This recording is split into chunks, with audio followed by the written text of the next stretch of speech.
प्यारे बच्चों नमस्कार। मैं शिववचन प्रसाद बौद्ध, सर्वोदय बाल विद्यालय विजन क्लेब शिक्षा निदेशालय, राष्ट्रीय राजधानी क्षेत्र दिल्ली, कक्षा 10 हिंदी कृतिका की सहायक पुस्तक से का पाठ माता का अंचल, लेखक शिव पूजन सहाय, वर्कशीट नंबर 89, 11 फरवरी 2022 का लेकर मैं उपस्थित हुआ हूँ। अपना नाम और कक्षा अध्यापक का नाम अवश्य लिखें। प्यारे बच्चों, अभी तक हमने शिव पूजन सहाय जी के द्वारा लिखित संस्मरण माता का अंचल से कुछ अंश को पिछले दिनों से हम पढ़ रहे हैं। आज हम उस पाठ के अगले अंश का अध्ययन करेंगे।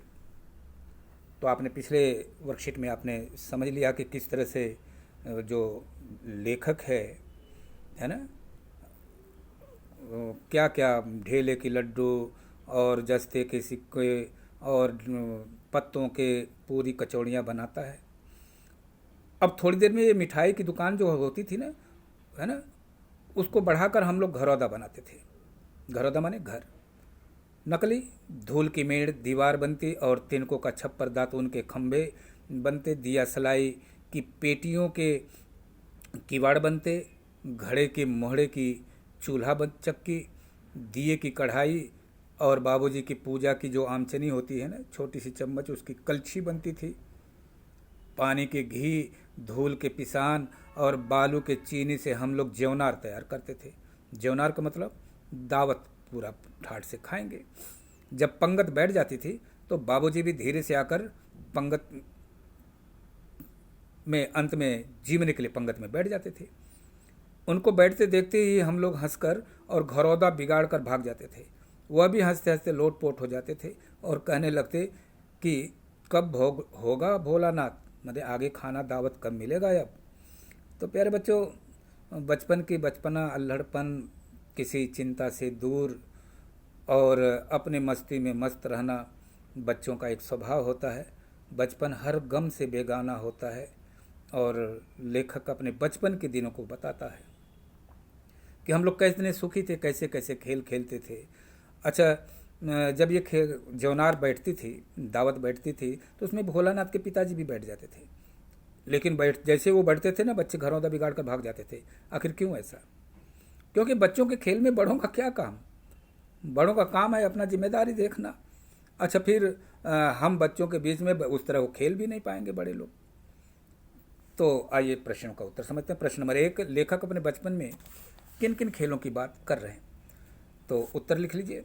लेखक बचपन में कभी दुकान बनाते तो कभी घरौंदा घर बनाते समय धूल की मेड़ बनाते, दीवार उसी की बनाते, तिनकों का छप्पर, दातून का खंभे और दिया सलाई की जो पेटियां होती है ना, जो बीच में से तोड़ दे, दरवाजे उसके किवाड़ बना जाते थे। अच्छा, घड़े का जो मोहड़ा है तो तोड़ करके उसका चूल्हा बना दिया जाता है ना, दिए की कढ़ाई बना ली जाती और बाबू की पूजा की जो चम्मच थी ना, उसकी कलछी बना लेते थे।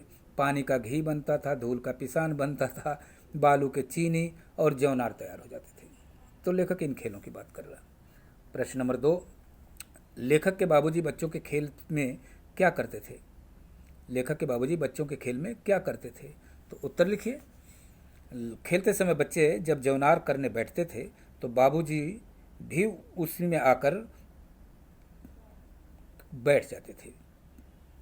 ठीक है, अब उत्तर तीसरा देखिए। बाबूजी के पंगत में बैठने पर बच्चे क्यों भाग जाते थे? अभी हमने बताया था ना, बाबूजी के पंगत में बैठते ही बच्चे इसलिए भाग जाते थे कि बाबूजी के खेल में, बच्चों के खेल में बाबूजी का क्या रोल हो सकता है? ठीक है ना, क्या भूमिका इनकी हो सकती है? हम बच्चों का खेल अलग है, बड़ों का अलग होता है, इसलिए बच्चे भाग जाते थे। प्रश्न नंबर 4, ग्रामीण खेल और शहरी बच्चों के खेलों में किस प्रकार भिन्न है? तो बच्चों, ग्रामीण खेल जो भी खेला जाता है, गिल्ली डंडा है ना, कबड्डी, और इसको खेलते समय ना आसानी से खेला जा सकता है। अच्छा, इसके सामान जो होते हैं ना बहुत सस्ते भी होते हैं, आसानी से हम अपने हाथों से बनाकर खेल सकते हैं। लेकिन ग्रामीण शहरों में खेल खेले जाते हैं, क्रिकेट, वॉलीबॉल, है ना, हॉकी।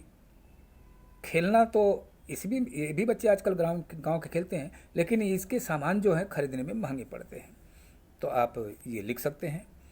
देखिए, यहाँ कुछ शब्द जो आया था ना इस पाठ में, जीमना का मतलब भोजन करना, ज्योनार का मतलब दावत, घरौंदा का मतलब घर अब एक एक्टिविटी है, आप लिख लीजिएगा 40-50 शब्दों में।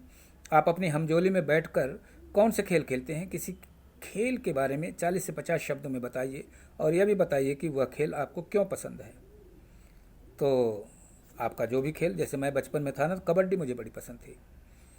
कबड्डी खेलते समय दोनों तरफ टीम होती थी, 10-10, 7-7, 11-11 की टीम होती थी और कबड्डी कबड्डी करते करते अपने बीच में खींची हुई लाइन को छूना पड़ता था।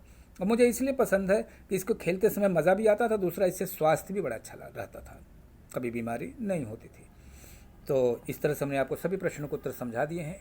हाँ, स्कूल आपका खुल चुका है। आप विद्यालय में भी टिफ़िन लंच बॉक्स किसी का न छुएं, किसी का कॉपी पेंसिल न छुएं, अपने वस्तु से ही अपना काम चलाएं तथा चेहरे पर ठीक से मास्क लगाएं और बिला वजह आप भीड़ भाड़ से बचें। 2 गज 6 फीट की दूरी बना के रखें और हाथ को साबुन पानी से धोते रहें। इसी सूचना के साथ, संदेश के साथ मैं शिवबचन प्रसाद बौद्ध सर्वोदय बाल विद्यालय विजन क्लब आपसे विदा लेता हूँ। थैंक यू, नमस्कार।